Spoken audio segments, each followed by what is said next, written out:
Good evening మిత్రులందరికీ నమస్కారం. ఆంధ్రప్రదేశ్ రాష్ట్రంలో దివ్యాంగుల బ్యాక్లాగ్ ఉద్యోగాలకు సంబంధించినటువంటి నోటిఫికేషన్లు వస్తున్నాయి. ప్రభుత్వం ఇటీవలనే ఒక జీవోను రిలీజ్ చేసింది. మార్చి 31 వరకు రాష్ట్రంలోని అన్ని జిల్లాల నుంచి వికలాంగుల బ్యాక్లాగ్ ఉద్యోగాలకు నోటిఫికేషన్లు రిలీజ్ చేయాలి అని చెప్పేసి ఒక జీవోను రిలీజ్ చేయడం అనేది జరిగింది.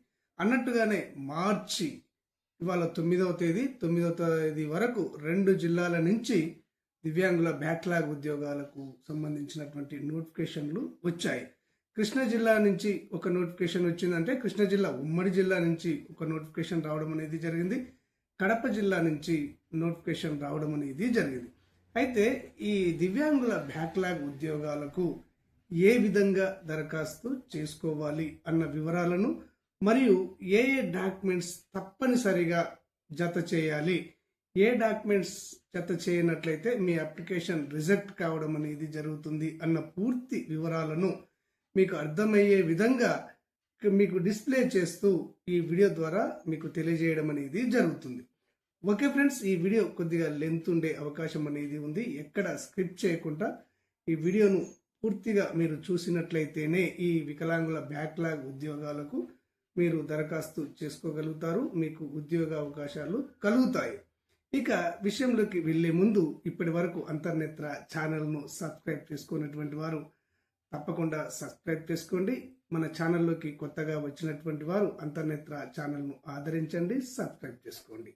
ఇక విషయంలోకి వెళ్ళినట్లయితే ముందుగా మీకు తెలియజేసేది ఏంటంటే కృష్ణా జిల్లా ఉమ్మడి జిల్లా నోటిఫికేషన్కు సంబంధించి ఈ నెల 30వ తేదీ వరకు మీరు దరఖాస్తు చేసుకోవలసి ఉంటుంది. 30వ తారీఖు సాయంత్రం 5 గంటల వరకు మీకు అవకాశం ఉంటుంది. ఈ టైం లోపల మీరు దరఖాస్తు చేసుకోవలసి ఉంటుంది. ఇక కడప జిల్లాకు సంబంధించినటువంటి దివ్యాంగులు ఈ నెల 20వ తారీఖు సాయంత్రం 5 గంటల వరకు మీరు దరఖాస్తు చేసుకోవలసి ఉంటుంది. ఇది మీరు తప్పనిసరిగా గుర్తుపెట్టుకోవాలి. ఇక దరఖాస్తు విషయానికి వస్తే ఏ విధంగా దరఖాస్తు చేసుకోవాలి అంటే ఈ 2 జిల్లాల నుంచి అక్కడ పేర్కొన్నది ఏంటి అంటే ఆఫ్లైన్లో దరఖాస్తులు స్వీకరించడం జరుగుతుంది అని ఆయా జిల్లా కలెక్టర్లు తెలియజేయడం అనేది జరిగింది. అంటే రాబోయే కొన్ని జిల్లాల నుంచి ఆన్లైన్లో కూడా దరఖాస్తులు స్వీకరించే అవకాశం ఉంది. గతంలో కూడా కొన్ని జిల్లాల నుంచి ఆన్లైన్లో దరఖాస్తులు స్వీకరించారు, కొన్ని జిల్లాల నుంచి ఆఫ్లైన్లో కూడా దరఖాస్తులు స్వీకరించారు. ఇప్పటికైతే మాత్రం ప్రస్తుతం విడుదలైనటువంటి 2 జిల్లాల నోటిఫికేషన్లలో పేర్కొన్నది ఏంటంటే ఆఫ్లైన్లో దరఖాస్తులు స్వీకరించడం జరుగుతుంది అని పేర్కొనడం అనేది జరిగింది. ఆఫ్లైన్లో అంటే మీరు ఒక దరఖాస్తు ప్రొఫార్మా ఉంటుంది, ఆ దరఖాస్తు ప్రొఫార్మాను ఫిలప్ చేసి ఆ నోటిఫికేషన్లో పేర్కొన్నటువంటి డాక్యుమెంట్స్ అన్నిటిని కూడా జిరాక్స్ ప్రతులను జత చేసి వారు ఎక్కడైతే సబ్మిట్ చేయమన్నారో అక్కడ సబ్మిట్ చేయవలసి ఉంటుంది. ఇక్కడ 2 జిల్లాల నుంచి కూడా ఆఫ్లైన్లో ఆయా జిల్లా డిజబుల్ వెల్ఫేర్ డిపార్ట్మెంట్ కార్యాలయంలో సబ్మిట్ చేయమని తెలియజేయడం అనేది జరిగింది. ఆయా జిల్లా కలెక్టర్ కార్యాలయంలో ఉన్నటువంటి వికలాంగుల సంక్షేమ శాఖ కార్యాలయంలో ఈ దరఖాస్తు చేసుకోవచ్చని వారు తెలియజేయడం అనేది జరిగింది. ఇది మీరు గుర్తుపెట్టుకోండి, ఆఫ్లైన్లో దరఖాస్తు చేసుకోవలసి ఉంటుంది. ఇక్కడ ఈ నోటిఫికేషన్లో ఈ దరఖాస్తు ప్రొఫార్మాను కూడా ఇచ్చారు. ఆ ప్రొఫార్మాను మీకు డిస్ప్లే చేస్తూ ఏ వివరాలు అడిగారు, తప్పనిసరిగా జత చేయవలసినటువంటి డాక్యుమెంట్స్ ఏంటి అన్న వివరాలు కూడా మీకు తెలియజేస్తాను. ఇక్కడ మీరు చూడండి, గవర్నమెంట్ కృష్ణా జిల్లా కలెక్టర్ గారు వారి నోటిఫికేషన్లో పొందుపరిచినటువంటి దరఖాస్తు ఫారాన్ని మీకు డిస్ప్లే చేస్తూ వివరిస్తాను. ఇక్కడ మీరు చూస్తున్నది కృష్ణా జిల్లా కలెక్టర్ గారు దివ్యాంగుల ఉద్యోగాలకు రూపొందించినటువంటి దరఖాస్తు ప్రొఫార్మా. ఇక్కడ మీరు చూడొచ్చు, దివ్యాంగుల బ్యాక్లాగ్ ఉద్యోగాల ప్రత్యేక నియామకాల కొరకు దరఖాస్తు 2025-26 జిల్లా కలెక్టర్ కృష్ణా జిల్లా గారికి అని ఉంది. ఇక్కడ డాష్ ఉద్యోగం కొరకు దరఖాస్తు అని ఇచ్చారు కదా, ఈ డాష్ లో మీరు ఏ ఉద్యోగానికైతే దరఖాస్తు చేస్తున్నారో, మీరు జూనియర్ అసిస్టెంట్ కు దరఖాస్తు చేస్తే దాని పేరును అక్కడ రాయండి, జూనియర్ ఆడిటర్ కు దరఖాస్తు చేస్తే అక్కడ రాయండి, లేదా వాచ్మెన్ కైనా కానీ, అటెండర్ కైనా కానీ, స్వీపర్ కైనా కానీ, ఈ విధంగా ఏ పోస్టుకు మీరు దరఖాస్తు చేస్తున్నారో ఆ పోస్ట్ పేరును అక్కడ రాయవలసి ఉంటుంది. ఇక తర్వాత అభ్యర్థి పూర్తి పేరు విడి అక్షరాలలో అని పేర్కొన్నారు కదా, మీ యొక్క పూర్తి పేరును ఇంటి పేరుతో సహా మీరు దరఖాస్తు ఫారంలో ఫిల్ చేయవలసి ఉంటుంది.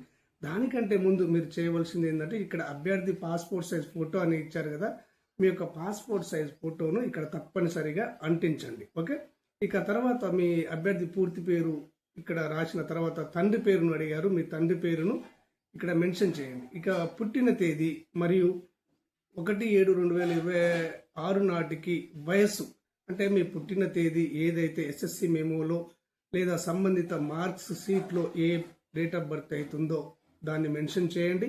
మీ వయసును కూడా ఇక్కడ మెన్షన్ చేయండి. ఆ తర్వాత లింగము, మీరు స్త్రీలా పురుషుల అనేది ఇక్కడ మెన్షన్ చేయండి. ఆ తర్వాత జన్మస్థలం, మీరు ఎక్కడ జన్మించారు అనేది కూడా ఇక్కడ మెన్షన్ చేయండి. ఆ తర్వాత శాశ్వత చిరునామా, మీ యొక్క పర్మనెంట్ చిరునామా ఏదైతే ఉందో దానిని ఇక్కడ మెన్షన్ చేయండి.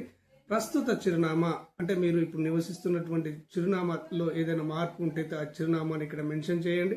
ఆ తర్వాత కులము, మీ యొక్క క్యాస్ట్ను సబ్ క్యాస్ట్తో సహా ఇక్కడ మీరు మెన్షన్ చేయండి. ఆ తర్వాత మొబైల్ నెంబర్ అడిగారు, మీ మొబైల్ నెంబర్ను కూడా ఇక్కడ మెన్షన్ చేయండి. ఆ తర్వాత దివ్యాంగత్వ వివరాలు అన్న కాడ ఇక్కడ అందులో మీరు బదిరుల, శారీరక వైకల్యం కలిగిన వారా, ఆటిజం కలిగిన వారా, మేధో వైకల్యం కలిగిన వారా, నిర్దిష్ట అభ్యాస వైకల్యం కలిగిన వారా, శారీరక అనారోగ్యం కలిగిన వారా, లేదా మల్టిపుల్ డిజబిలిటీ కలిగిన వారా, మీకు ఏ డిజబిలిటీ ఉంటే ఆ డిజబిలిటీ కాడ ఇక్కడ టిక్ చేయండి. ఓకేనా, ఇక తర్వాత అంగవైకల్య శాతము, ఇక్కడ రీవెరిఫికేషన్ సర్టిఫికేట్ ప్రకారము అది లేనిచో ప్రస్తుత సదరం సర్టిఫికేట్ని అనుసరించి ఇక్కడ పర్సెంటేజీ మెన్షన్ చేయమని అడిగారు. ఆంధ్రప్రదేశ్ రాష్ట్రంలో పెన్షన్ల వెరిఫికేషన్లో భాగంగా సదరం రీఅసెస్మెంట్ జరుగుతుంది. మీకు రీఅసెస్మెంట్ జరిగినట్లయితే రీఅసెస్మెంట్ తర్వాత మీకు ఎంత పర్సెంటేజ్ వచ్చిందో దానిని అక్కడ మెన్షన్ చేయండి. మీకు రీఅసెస్మెంట్ జరగకపోయినా, మీకు సదరం సర్టిఫికేట్ కొత్తది అందకపోయినా, పాత దానిలో ఉన్నటువంటి డిజబిలిటీ యొక్క పర్సెంటేజ్ని ఇక్కడ మెన్షన్ చేయమని అడిగారు, దానిని మెన్షన్ చేయండి. ఇక మాతృభాష, మీ మాతృభాష తెలుగు అయితే తెలుగు, హిందీ అయితే హిందీ, ఇంగ్లీష్ అయితే హిందీ, ఇంగ్లీష్ అని మెన్షన్ చేయండి.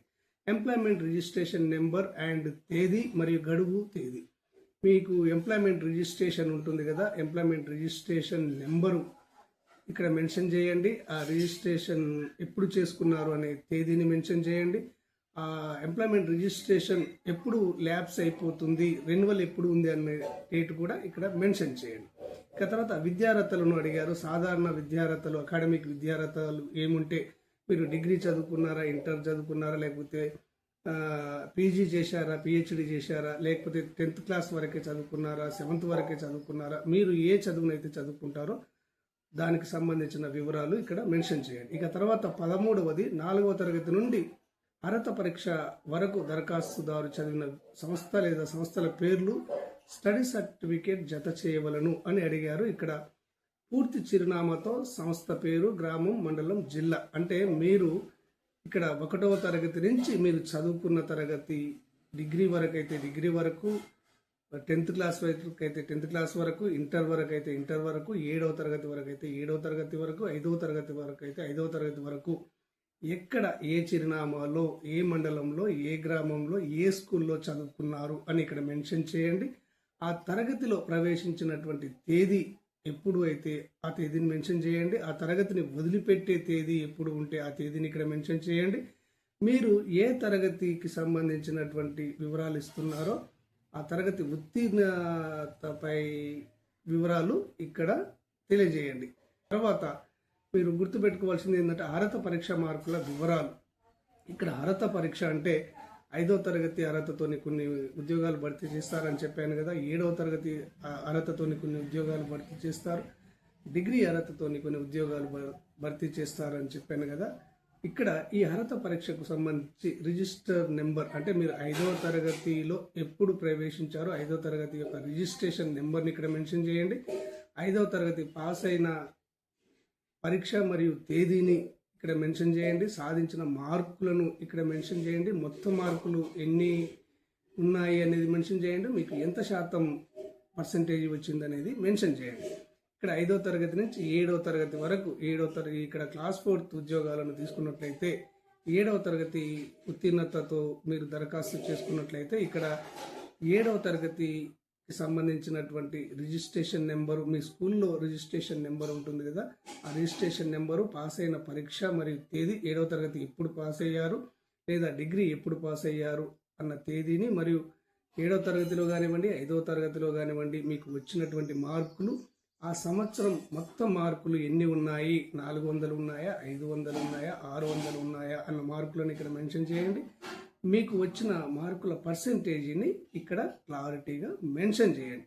ఈ విధంగా పూర్తిగా ఈ ప్రొఫామును మీరు నింపాలి. నింపిన తర్వాత ఇక్కడ ఏ మెడికల్ అథారిటీ చేత నేను ప్రభుత్వ సర్వీసులకు అనర్హుడునని ఎప్పుడూ ప్రకటించలేదు. అంటే దీని అర్థం ఏంటంటే గత రిక్రూట్మెంట్లలో మీరు సెలెక్ట్ అయ్యి మిమ్మల్ని అప్లైడ్ మెడికల్ బోర్డుకు పంపించారు. ఆ అప్లైడ్ మెడికల్ బోర్డులో మీరు రిజెక్ట్ అయ్యారు, మీరు అనర్హులు అని ప్రకటించారు అని తేలితే మాత్రము మీరు ఈ ఉద్యోగాలకు సెలెక్ట్ కావడం అనేది జరగదు. కాబట్టి ఏ మెడికల్ అథారిటీ చేత నేను ప్రభుత్వ సర్వీసుకు అనర్హుడినని ఎప్పుడు ప్రకటించలేదు అని అడిగారు. దీన్ని అంగీకరిస్తూ మరియు ఈ దరఖాస్తులో తెలిపిన వివరాలు నాకు తెలిసినంత వరకు వాస్తవమేనని ధృవీకరిస్తున్నాను అని చెప్పేసి ఇక్కడ దరఖాస్తుదారుని సంతకం అడిగారు. మీ సంతకాన్ని ఇక్కడ పెట్టండి. ప్రదేశము మీరు కృష్ణా జిల్లా వాళ్ళైతే కృష్ణా జిల్లా అని రాయండి, లేదా కడప జిల్లా వాళ్ళైతే కడప జిల్లా అని రాయండి. తేదీ మీరు దరఖాస్తు చేసుకున్నటువంటి తేదీని ఇక్కడ మెన్షన్ చేయండి. ఈ విధంగా టోటల్గా ఈ దరఖాస్తు ఫారాన్ని పూర్తిగా నింపి మీరు ఏం చేయాలి అంటే ఒక పోస్టల్ కవర్ను, ఎన్వలప్మెంట్ కవర్ను తీసుకోండి.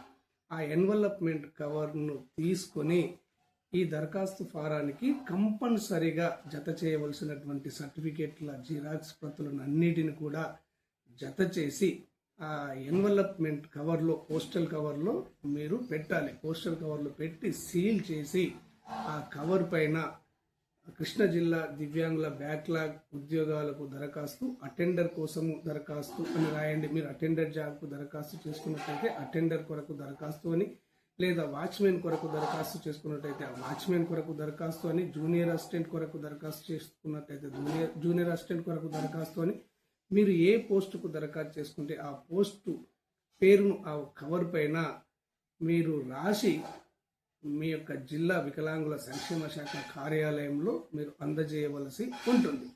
ఇక మీకు ముఖ్యంగా మరొక విషయం తెలియజేసేది ఏంటంటే ఈ దరఖాస్తు ఫారాన్ని పూర్తిగా ఫిలప్ చేసిన తర్వాత మీరు ఏ జిరాక్స్ ప్రతులను జత చేయాలి అన్నది మీకు తెలియజేస్తాను.